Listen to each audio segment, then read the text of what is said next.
Assalamualaikum warahmatullahi wabarakatuh. Alhamdulillahil qail. A'udzu billahi samil alim minasyaitonir rajim. Bismillahirrahmanirrahim.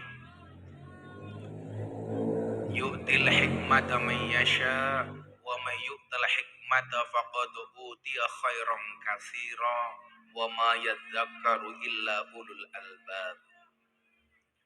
Allahumma salli wa sallim wa barik ala hadan nabiyil karim Sayyidina wa maulana Muhammadin wa ala alihi wa ashabil mujahidin at-tahirin. Rabbi israh li sadri wa yassir li amri wahlul 'uqdatam min lisani yafqahu qawli, amma ba'd.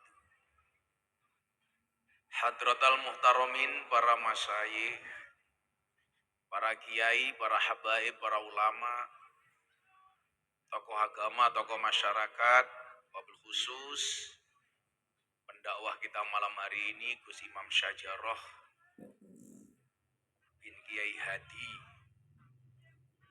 serta para sepuh bini sepuh yang saya muliakan, para pejabat yang berkenan hadir dalam semua tingkatannya, Bapak Wakil Bupati, jajaran Forkompinda, Bapak Camat, Bapak Lurah, RT RW yang saya hormati, segenap panitia pengajian dalam rangka Maulid Nabi Muhammad Sallallahu Alaihi Wasallam, Dusun Godong Jati,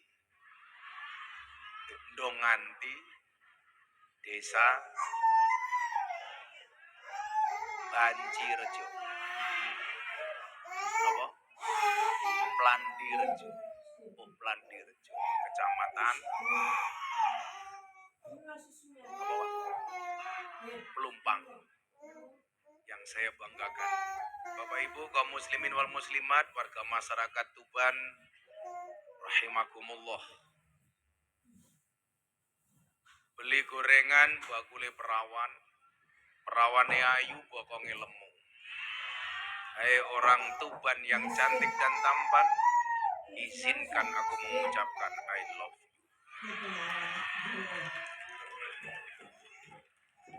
Bagaimana saya tidak jatuh cinta? Sudah jam 11, Anda masih duduk di sini menunggu sang kekasih tercinta. Dan akhirnya setelah ditunda 1 minggu, malam hari ini kita bersua atas nama cinta. Maka saya katakan, cintaku padamu memang tidak seindah surat cinta untuk Setarlah, tapi yakinlah cintaku padamu lillahi ta'ala. Saya akan semakin cinta kalau kopinya cepat datangnya. Bapak Ibu yang saya muliakan, saya mendengar di daerah sini banyak mutakhorrijin atau alumni dari Pondok Pesantren Al-Mujahadah Lempuyangan. Salah satu kesuksesan seseorang dalam menuntut ilmu itu tentunya dibimbing oleh para masyayikh atau para guru. Maka kenapa dikatakan al-ilmu bila syaikhin fasyaihuhu syaitan? Ilmu tanpa guru, gurunya adalah setan. Kalau sampai salah milih guru, gurunya adalah mbahnya setan. Kalau kopinya telat, panitianya cucunya setan.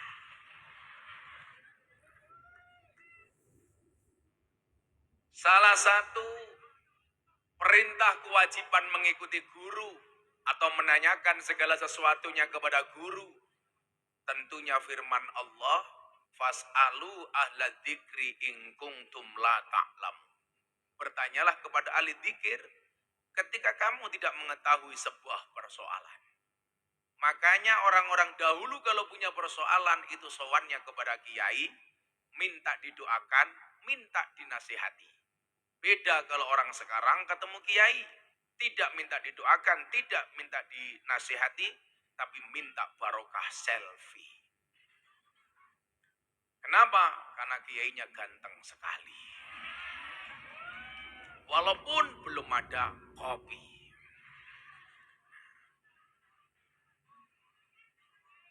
Saya mau cerita bagaimana kemudian di Lempuyangan ada banyak masayih-masayih yang luar biasa.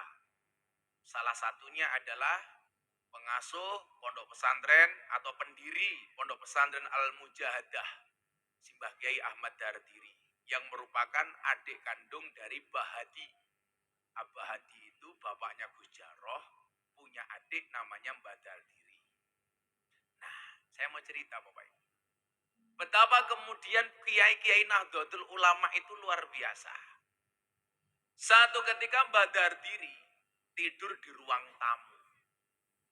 Ada maling datang masuk ke dalam rumah. Simbah Kiai sedang tidur ayam. Jadi mohon maaf, setengah turu, setengah melek. Setengah sare, setengah melek. Kenapa? Ya karena belum minum kopi tadi itu.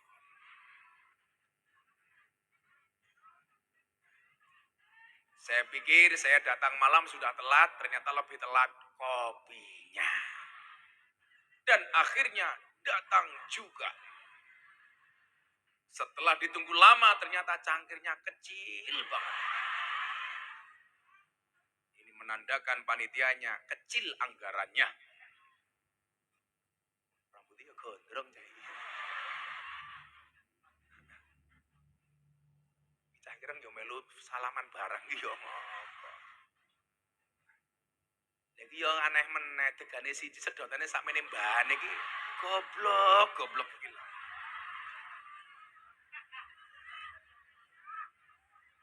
Iki sedotan apa nggih ganjel cangkem ya. Nah singkat cerita Bapak Ibu, Badar diri ini sedang tidur, ada maling datang, pengen mencuri di rumahnya Mbah Kiai. Padahal Mbah Kiai Ahmad Dardiri ini mohon maaf, sedang setengah tidur. Saku kanannya beliau dirogoh sama maling. Ternyata malingnya salah. Duitnya Mbah Dardiri bukan berada di saku kanan, tetapi di saku kiri. Sehingga apa? Malingnya keluar dengan penuh kekecewaan hatinya karena tidak mendapatkan apa yang ingin dicurinya.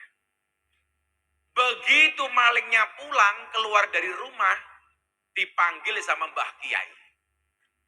Iki cah iki ngopo meneh? Kebelet nguyuh ya Allah.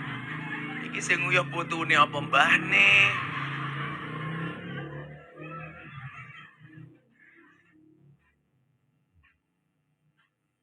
Kayaknya cucunya untuk modus mbahnya. Ya maklum wis tuwa kelepe jebol. Niku mungkin lak nguyuh mesti unine piyoh. Begitu malingnya keluar, si Mbah Kiai bangun.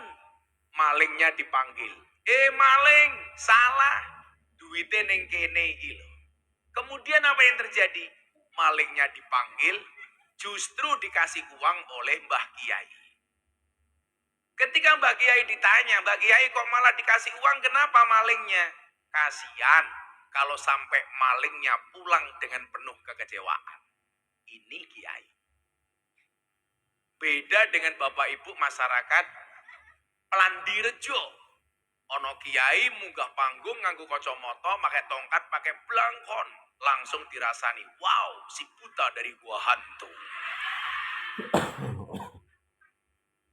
Apa Bu? Ini cepet banget mesti aja. Wah, jadi kayak tadi. Masa nguyuh cepet banget gila. Kok si bayi ora nyewoi.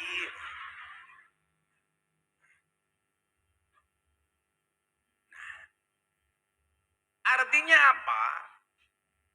Bahwa kemudian saya sebagai santri NU itu bersyukur. Begitu banyak suri tauladan. Begitu banyak contoh.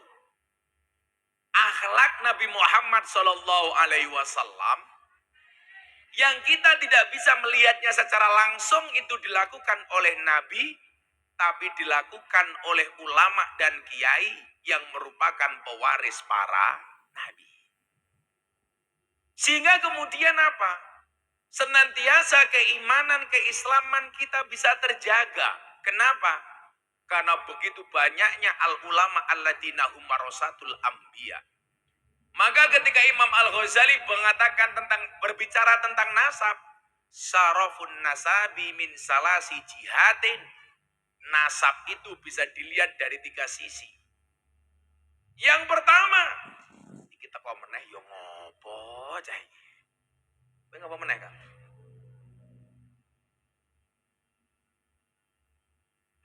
Saya itu tidak pernah minum air kemasan, baik yang bongso soft drink apalagi soft tech itu nggak ada saya. Yang iki Mbah iki, Mbah tangkap Mbah. Tangkap Mbah ya. Awas. Oh winter mantan copet kita.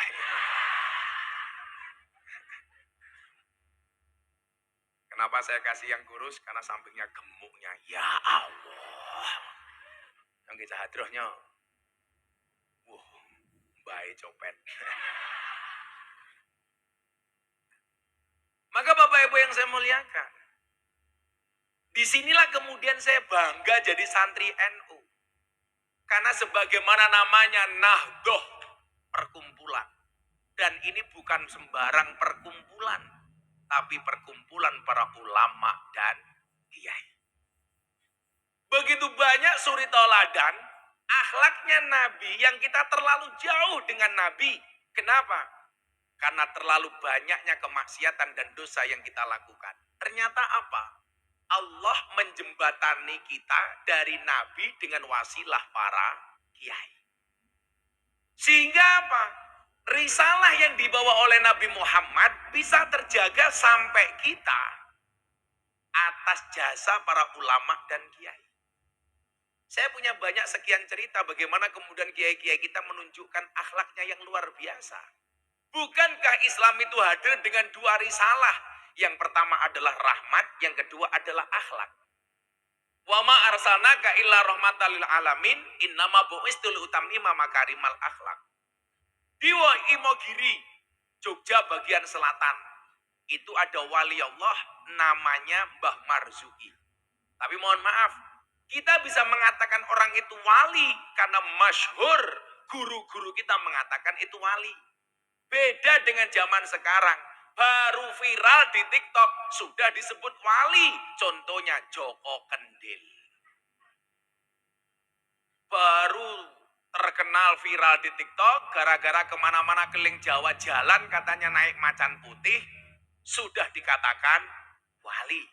Padahal kalau mau jadi wali ukurannya terkenal. Tentunya banyak wali yang lahir dari TikTok. Contohnya ganjel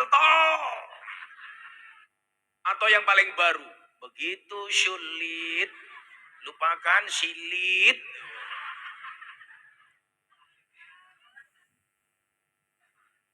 Malah tenan. Anak buah Samsudin. Padahal dikatakan la ya'riful wali illal wali. Nah, Mbah Marzuki ini nyuwun saya cerita. Sing enteng-enteng mawon supaya jenengan ngelakoni contoh sangka kiai niku gampang banget. Mbah Marzuki ini nerima tamu Bapak Ibu. Tangannya digigit nyamuk. Tolong lihat jari saya, jangan lihat cincin saya. Pamer, copot, isin. Muka-muka ketinggalan, tangguh meneh. Pengajian amplopnya tipis, kelangan cincin. Tangan beliau digigit nyamuk, Pak. Begitu digigit nyamuk, cuman diliatin saja sama Mbah Kiai. Begitu nyamuknya kenyang, warnanya merah, dipukul. Tapi yang ditamplek bukan nyamuknya, samping nyamuknya. Akhirnya apa yang terjadi? Nyamuknya terbang. Para tamu bertanya, Mbah Yai, kenapa yang Anda pukul bukan nyamuknya tapi sampingnya? Apa jawaban Mbah Yai Marzuki? Kalau yang saya pukul nyamuknya, niatku donor darah mubadir. Jadi kiai itu digigit nyamuk, niatnya donor darah. Coba, bagaimana kemudian para kiai itu menjaga akhlaknya? Maka Bapak Ibu yang saya muliakan, Disitulah kemudian kita perlu memahami apa yang disampaikan oleh Imam Al-Ghazali dalam kitab Muhtad Al-Mughni. Ketika beliau membagi sarafun nasabi min salasi jihadin, beliau membagi nasab itu dalam 3 hal. Yang pertama, al-intiha ila syajarati Rasulillah sallallahu alaihi wasallam fala yu'adilahu syai'un. Nasab yang langsung terhubung kepada baginda Nabi melalui Siti Fatimah dan Sayyidina Ali yang kemudian melahirkan Hasan dan Husain yang mohon maaf zurianya yang kita kenal dengan Ahlul Bait, para habaib syarifah sayyid sampai hari ini. Maka nyuwun saya Ahlul Baitil Mustafa Tuhuri. Ini adalah merupakan cara Allah untuk menjaga syiarnya Nabi sampai kepada kita terjamin. Dengan cara apa? Melahirkan orang-orang yang merupakan duriahnya Nabi. Maka nyuwun sewu. Pesannya Habib Lutfi kepada kita semuanya. Hormatilah Habib bukan karena nasibnya, tapi karena nasabnya. Jangankan Habib, kiai itu nyuwun sewu. Nasabe iso podo, nasibe beda. Nasabe beda, nasibe beda, utawa nasabe podo, nasibe beda. Kula kalih Gus Jarot, nasabe beda. Gus Jarot saking Bahadi, kula saking Kiai Muhammad Muradi. Nasabe beda, nasibe ya beda. Mulai pengajian amplope ya beda. Tapi ora kena ngiri. Soalnya nopo? Kita hidup di atas bumi yang sama, tetapi di atas takdir yang berbeda. Betul?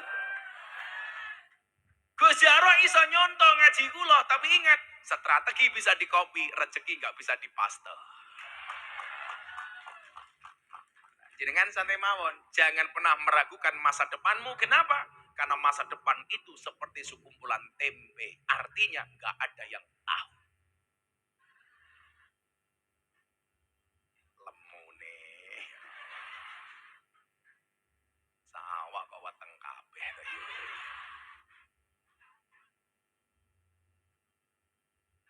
Apa Kang? Empuk kabeh. Apa bojomu kok cerewet? Oh, Gus Jarot mandap aja ngaman ke amplop riyin. Aja nganti wis tipis lali. Sallu ala Nabi Muhammad. Ngopi dhisik. Ya Allah, saya pengajian 22 tahun baru di Tuban. Cangkirnya paling kecil. Ya Allah. Kere. Yang penting rasa. Kita cium baunya. Sangit. Pak Wabu memang cangkirnya di Tuban kayak gini ya Pak Wabu. Dasar miskin. Sallu ala Nabi Muhammad. Gus Miftah itu harus ngopi karena saya nggak ngerokok. Kenapa saya suka ngopi? Karena hidup butuh inspirasi, bukan halusinasi. Maka mbak-mbak belajarlah dari kopi. Tetap menjadi hitam dan pahit, tidak harus menjadi putih dan manis untuk dicintai. Orang kaya raimu. Aku nganti resom beda kiki rayu ke papan karambol. Sama-sama penuh dengan bedak. Ingat mbak, cantik itu tidak harus putih, tapi harus cewek. Ya masuk lanang ayu, Cok. Sallu ala Nabi Muhammad. Makanya nyuwun sewu, kita beruntung kaya ning Tuban ada banyak Habib. Itu adalah cara Allah menjaga keberlangsungan ajaran Nabi melalui para dzurriyyahnya. Saya beruntung, saya dekat dengan gurunya Habib, mbahnya Habib, Maulana Habib Lutfi bin Yahya Pekalongan. Dan saya merasakan betul bagaimana kemudian kedekatan dengan orang-orang soleh, apalagi dzurriyyahnya Nabi. Itu banyak memberikan keberkatan kepada kita. Yang sering saya contohkan Bapak Ibu, saya kenal dengan Habib Lutfi menjadi murid beliau sejak tahun 2000. Tahun 99 saya masuk lokalisasi. Tahun 2000 saya kenal dengan guru saya Habib Lutfi. Luar biasanya adalah dari pertama kali saya sowan berjumpa dengan beliau. ada satu kalimat yang sampai hari ini ketika berjumpa dengan saya pasti keluar dari lisannya Habib Lutfi. Apa? Setiap kali beliau memandang saya dari jauh, beliau selalu mengatakan, juragane teko. Padahal di saat beliau ngendikan juragane teko, saat itu saya miskin kuadrat, gak punya apa-apa. Walaupun sebenarnya mbah saya itu kaya 7 turunan. Persoalannya saya keturunan nomor 8.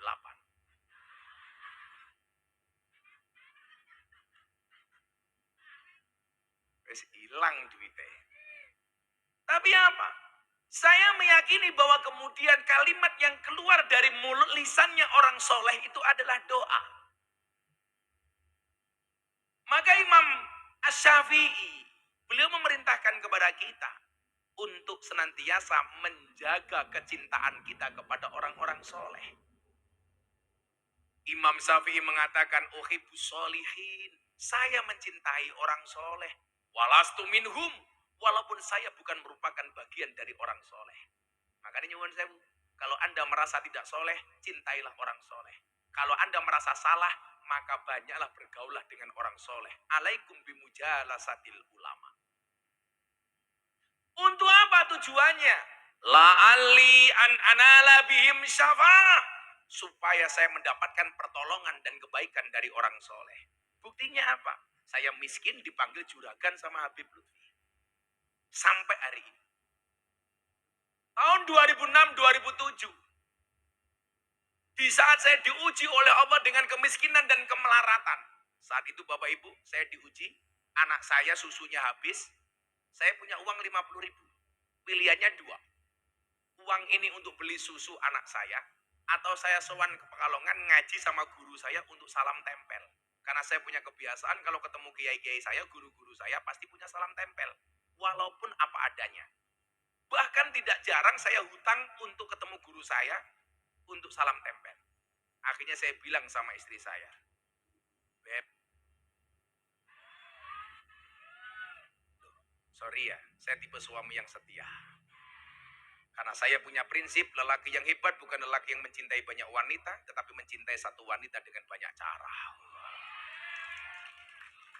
Kenapa saya harus ngomong seperti itu? Karena direkam kamera. Konangan bujuku mudar aku. Akhirnya apa? Saya bilang sama istri saya, sorry ya, uangnya jangan untuk beli susu anakmu. Terus kenapa, Pak? Saya mau ke Pekalongan mau sowan Abah Lutfi. Akhirnya uang 50.000 tidak saya belikan susu, saya datang kepada guru saya untuk salam tempel guru saya. Akhirnya apa yang terjadi? Subhanallah. Tiap malam saya rebutan susu sama anak saya.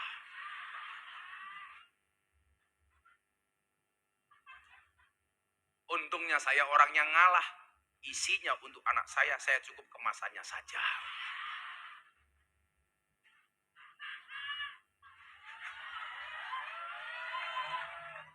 Karena ibu-ibu harus paham, laki-laki itu seperti soda. Maksudnya apa? Kalau ketemu susu, pasti gembira. Maka namanya soda gembira. Pertemuan antara soda dengan susu. Kenapa dikatakan dinamakan susu? Karena jumlahnya 2. Kalau 1, su.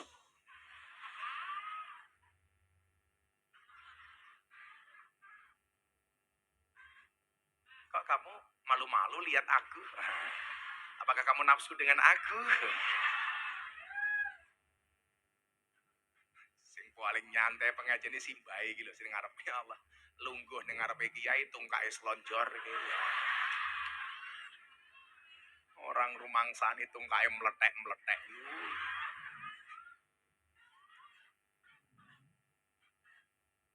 Kenapa Mbah? Asam urat. Ada yang punya penyakit asam urat? Saya kasih obatnya. Pulang silakan cari gula batu. Gulone diwenehke aseme, watune nggih nutuki urate. Dijamin Mbah remuk denggolmu. Simbahe langsung siloset ngene iki. Biasa wae Mbah, biasa. Langsung simbahe nutup guyu nutupi cangkem isin aku. Saya pikir karena malu, ternyata pamer gelang emas. Kemayu yuyu. Lambahe sing buri kan mau dikempet ya tangane. Khawatir gelang karete ketok. Ini keberkahan. Kemudian yang kedua apa? Al-intima ilal ulama alladzina hum warasatul anbiya. Selain para habaib, kita punya guru. Guru kita siapa? Al-ulama. Alladzina hum warasatul anbiya. Maka mohon maaf, rata-rata Pak, kiai-kiai itu walaupun bapaknya bukan kiai, tapi mbah-mbahnya biasanya ada benih kiai, ada bibit kiai. Pertanyaan sekarang begini, lah aku randuwe mbah kiai Gus, bagaimana dengan saya? Allah kasih kuasa kepada kita, kalau kita bukan keturunan kiai, bagaimana kemudian kita bisa melahirkan anak turun kiai? Bisa Gus, bisa. Saya punya banyak teman, dia jadi orang hebat, padahal bapaknya bukan siapa-siapa. Justru saya sering mengatakan kepada para Gus, pada kiai-kiai muda yang mengandalkan bapaknya, kita diingatkan wasyarrul alamina daul humuli idza fakhartahum dzakarul jududa. Generasi yang paling buruk itu siapa? Generasi yang dia mengatakan kalau ada orang hebat, sang orang ini akan mengatakan, mbahku mbiyen duwe hebat tinimbang orang ini. Tapi anehnya, ketika dia mengatakan bapakku lebih hebat daripada orang ini, dia bukan siapa-siapa. Kalau saya malu. Mbahku orang hebat. Padahal dikatakan apa? Laisal fatama yaqulu kana abi. Pemuda itu bukan yang mengatakan ini loh bapak saya. Innal fatama yaqulu ha anada. Tapi pemuda itu yang mengatakan ini loh saya, bukan ini loh bapak saya. Makanya saya itu malu kalau ditanya soal simbah. Sampai akhirnya para guru-guru saya mengatakan, sekali-kali mau omong ke yura apa-apa. Jangan sampai kemuliaan nasabmu dihina oleh orang-orang yang tidak tahu. Kamu dihinakan padahal mereka tidak tahu siapa mbahmu. Saya punya prinsip Bapak Ibu. Saya dulu mau dipek mantu sama kiai hebat. Saya bilang, saya tolak halus. Miftah, mau nggak jadi menantu saya? Saya mau bilang tidak, nggak enak. Saya bilang, mohon maaf Kiai, saya mau istikharah dulu. Makanya kalau anak-anak muda, kamu punya dua pilihan cewek yang kamu nikahi, tolong istikharah. Tapi pesan saya satu, sebelum istikharah, yakinkan dua-duanya mau sama kamu. Yang menjadi persoalan, mau istikharah, rano sing gelem merongos. Akhirnya gue nangis, kupinang kau dengan bismika Allahumma ahya wa bismika amut. Kenapa? Karena aku sadar diri memilikimu hanyalah sebuah mimpi.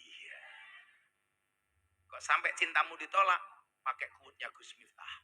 Jika surat Yusufku tidak mampu meluluhkan hatimu, izinkan kulantunkan surat Yasin sebagai penutup kisah hidupmu. Oh, ganjel toh. Sallu ala Nabi Muhammad. Waktu itu saya bilang, Pak Kiai mohon maaf, saya tidak bisa menjadi anak menantu Anda. Loh, santri-santri kabeh pengen dadi mantuku kok kowe nolak ki ngopo? Saya jawab, justru karena Anda orang hebat, saya tidak mau menjadi menantu Anda. Lah ngopo alasanmu? Dadi mantune wong hebat ki ra enak. Kalau saya besok bisa jadi orang hebat, orang akan mengatakan lumrah Miftah itu hebat. Kenapa? Karena punya mertua hebat. Tapi kalau saya tidak bisa menjadi orang hebat, orang akan mengatakan gobloke Miftah, morotuone hebat kok mantune ra iso hebat. Maka saat itu saya berdoa, ya Allah, kula golek marotua sing biasa-biasa mawon, bila perlu gampang tak apusi. Amin. Sehingga ketika hari ini saya menjadi orang hebat, orang tidak akan mengatakan Miftah dompleng keramat gandul mertuanya. Cangkeme gitu orangnya. Kita cangkeme rondo kayak gitu. Kenapa? Kamu nafsu sama aku? Wis tuwa jilbabe pink. Alah. Jadi Bapak Ibu, saya itu tidak asing dengan Jawa Timur karena mbah saya itu Ponorogo. Walaupun saya lahirnya di Sumatera. Uja Kesuma Putra Jawa kelahiran Sumatera. Saya punya bapak namanya Muhammad Muradi. Bapak saya punya bapak namanya Muhammad Usman. Punya bapak namanya Muhammad Boniran. Punya bapak namanya Kiai Jalal Iman. punya bapak namanya Kiai Karyonawi, punya ibu namanya Nyai Madarum, punya bapak namanya Kiai Ilyas, punya bapak namanya Muhammad Besari. Makamnya di Tegalsari, Ponorogo. Saya keturunan ke-9 dari Mbah Muhammad Besari. Muhammad Besari punya bapak namanya Kiai Anom Besari, makamnya di Caruban, Madiun. Anom Besari punya bapak namanya Abdul Mursad, makamnya di Kediri. Abdul Mursad punya bapak namanya Pangeran Demang II. Pangeran Demang II punya bapak namanya Pangeran Demang I. Pangeran Demang I punya bapak namanya Panembahan Wirasmoro. Punya bapak namanya Susuhan Praworo. Punya bapak namanya Sultan Trenggono. Punya bapak namanya Raden Patah. Punya bapak namanya Prabu Brawijaya. Lah kenapa saya malu ngomong mbah saya? Mbah saya itu ampuh. Mbah saya Muhammad Besari punya anak 9, nomor 7 namanya Kiai Ilyas, satunya mbah saya punya adik namanya Hasan Besari. Hasan Besari punya murid hebat namanya Ronggo Warsito, punya murid hebat namanya Ontowiryo. Ontowiryo itu nama kompleknya siapa? Ki Haji Bendoro Raden Mas Abdul Hamid Ontowiryo Mustahar Heru Cokro Senopati ing Ngalogo, Sayyidin Panotogomo, Amirul Mukminin Khalifatullah Tanah Jawa, pahlawan Gua Selarong, Pangeran Diponegoro. Saya malu kalau ngomong mbah saya, kenapa? Mbahku murite kelase Ronggo Warsito, kelase Pangeran Diponegoro, Miftah kelase Begenggek PSK dan Lonte. Kan aku malu. Ya malu ya bangga sih. Karena banyak orang tidak bisa ngurusi Lonte, tapi Gus Miftah bisa ngurusi Lonte. Kalau bahasa Surabayanya Begenggek. Apa pekerjaannya? Dodol empal brewok. Oh, ganjil toh. Apa leh? Oh, kalau bahasa lainnya bukan empal brewok. Bakul kroto. Apa itu kroto? Pakan manuk.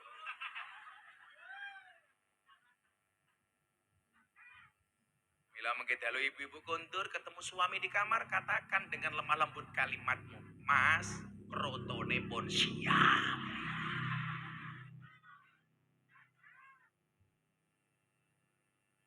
Nah, maka kemudian apa? Hubungan antara murid dengan guru itu gak ada istilah mantan. Monggo Bu, katuran kontur. Lemu ngantuan.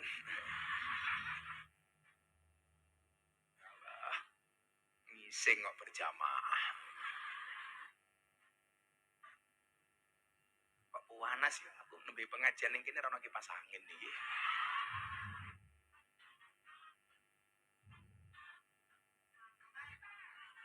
Sing gondrong sibuk meneh. Oh, nembung nembe teko. Ketoke ning Tuban ki ana kebiasaan. Lah butuh apa-apa kudu ngomong dhisik. Begitu datang kipas anginnya, nggak ada colokannya.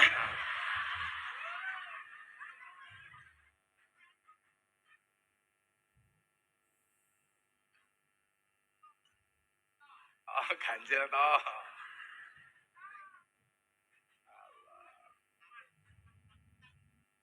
Rusak pemandangan.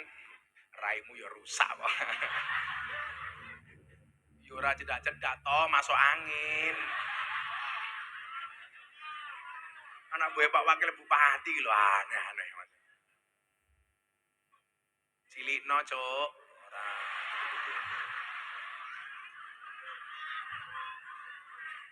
Siapa namanya, Mas? Rudi. Oh, Rudi. Jenggotmu kaya wedhus serut.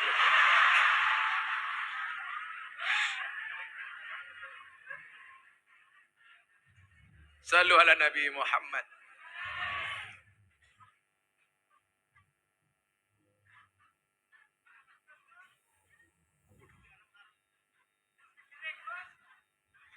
Semoga Rudi mulai bojone meteng ya, Rud ya.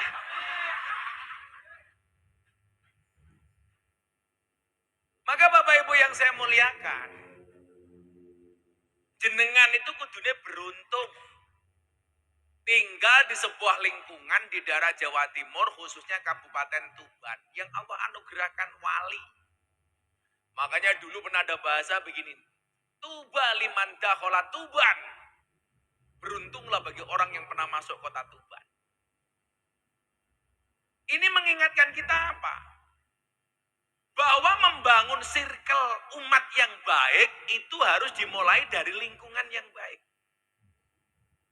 Makanya tugasnya Pak Wakil Bupati ini rada apa? Bagaimana kemudian menjaga